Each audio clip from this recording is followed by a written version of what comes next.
యూఏఈలో ఇలా కూడా చేస్తారా?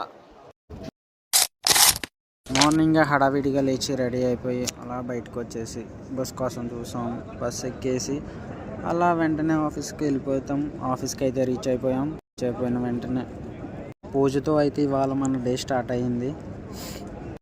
ఇవాళ మా కంపెనీలో వర్క్ స్టార్ట్ అవబోతుంది, అందుకే పూజతో స్టార్ట్ చేశారు. ఇంకా హెడ్స్ అందరూ కలిసి స్పీచెస్ ఇచ్చారు. ఆ వీడియో లాంగ్ అయిపోద్దని చెప్పి పెట్టలేదు. మన వాళ్ళందరూ ఎవరు జాబ్ వాళ్ళు చేసుకుంటున్నారు. ఇక్కడ వర్క్ని జాబ్ అంటారనమాట. జాబ్ అంటున్నానని ఫీల్ అయిపోకండి. అలా వర్క్ చేసేసరికి ఈవినింగ్ టైం అయిపోయింది. ఇంకా బస్సు వచ్చేస్తే బస్సు ఎక్కేసాం. బస్సు ఎక్కేసి ఇంకా మన క్యాంప్ దగ్గరికి అయితే వెళ్ళిపోతున్నాం. అదంటే టొయోటా షోరూమ్ అదిగోండి, బాగుంటుంది చూడండి టొయోటా షోరూమ్. ఇంకా మన క్యాంప్కి వచ్చేసేసరికి గాల్లో ఒకసారిగా వెళ్ళింది. బాంబ్స్ వేస్తున్నారేమో అనుకున్నాను, కానీ బాంబ్స్ అయితే కాదు. సరే ఇంకా ఇవాళకి ఇలా సరిపెట్టేద్దాం. అంతవరకు సైనింగ్ ఆఫ్, మీ చెర్రీ.